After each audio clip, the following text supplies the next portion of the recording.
Now that I've covered all the main things about Ocarina of Time, let's talk about the background basis. First, starting with the open world map. Now you can see there's plenty of locations you can be exploring all over the map.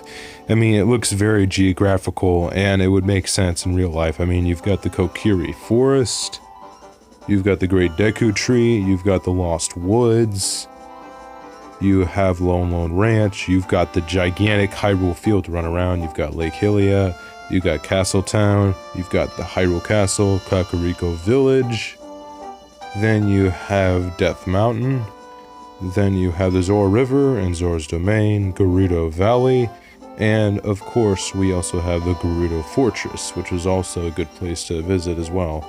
And the last place, of course, which is one of the most interesting ones, known as the Desert Colossus. Next, I'd like to talk about the music of the game, and I picked pretty much 6 of the best tracks of the game. Hyrule Field, like I normally play through most of my videos and the entire explanation of the story, has a really good feeling to it. It almost feels like, yeah, you're kind of exploring the mountains and the worlds. It's kind of like the ultimate theme you would play if you're going out to explore. Heck, I would actually use this theme if I was going to go out hiking. But again, I kind of digress. The next theme is the Lost Woods. Now this kind of theme, it kind of really fits the name of it, of something you would hear if you were kind of in the woods, or if you were just walking around in the woods. I mean, there's a lot of things I could use this theme for in situations of movies being in the forest, or heck, even in the Slender Man game.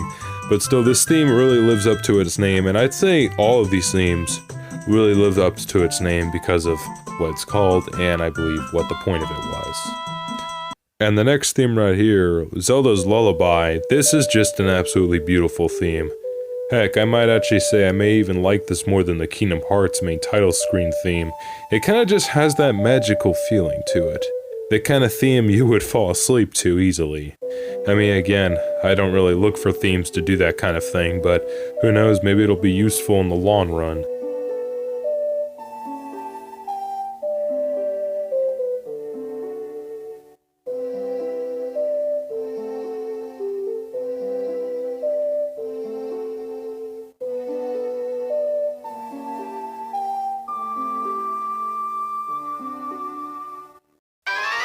And of course, we've got that infamous theme of the middle boss theme. Now, I may say I may actually like this theme more than the actual boss themes. Usually you would hear this theme when usually a small boss fight would happen in the middle of the dungeon, kind of like with the Stelfos or the Gerudo Woman, or those little lizards you see in the earlier dungeons. It was kind of that theme if you ran into a big enemy before you actually run into the legit boss. But otherwise, it just sounds really awesome, and it really lives up to its name as like definitely a middle boss theme. Or heck, I would even use it for something like if there was a huge ambush going on in a game. It kind of just has that good feeling to it where it just really hits people. So the way where it's like you feel like you're in actual action right there. And that just really lives up to its name. And really, just look at them go with this theme and the fight. It just really fits so well. It's something you would actually see in a movie in some cases. And we have another theme that has that really beautiful feeling to it, like Zelda's Lullaby. This is the Great Fairies Fountain. This kind of theme you hear in every single fountain in the game. There's a total of 6 of them. This kind of theme, it kind of gives you the feeling like you're safe, or you're almost like in heaven. It kind of has that really magical feeling to it as well, kind of like how Zelda's Lullaby did. Except it kind of has this healing feeling to it, where it feels like you're absolutely safe, and I really like that. The next one right here, which is the shooting gallery, it honestly, it just sounds like something you would hear from an ice cream truck. I mean, really, look at this. Ice cream!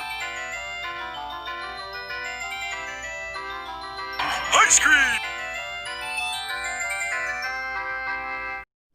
Alright, the next thing I want to talk about are the side quests. The first side quests I'd mention are the optional items, the pieces of heart, known as 36 of them, the 10 big Poes in Hyrule Field, the 100 golden Skulltulas all across Hyrule, the Begoron sword, and the Happy Mask Salesman are the main 6.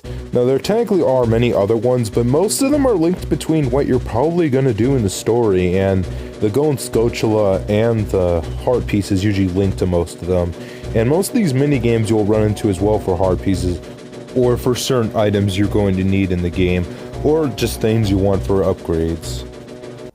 And last but not least, the gameplay, the original gameplay they put here.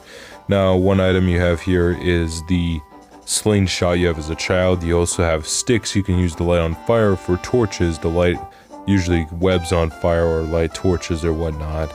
Also, you had the boomerang to attack tentacles or also stun enemies. Plus, at the same time, when you switch to an adult, you had the item known as the hook shot, which is very useful in this game as you use it to hook across different gaps and also mainly branches, and also these little hooking contraptions that are usually all over the dungeons. Mainly, other than using the hook shot, there are other 2 items that you get as an original adult. Usually with the bow and arrow or the fairy bow that allows you to carry arrows. You can also upgrade them. Then there's the megaton hammer that you use to break through heavy rocks that you can't blow with bombs and also break things down as well. But that aside, those are just the original corpse of the gameplay. I mean, again, there are other games with good gameplay, but that's something I'll cover next week.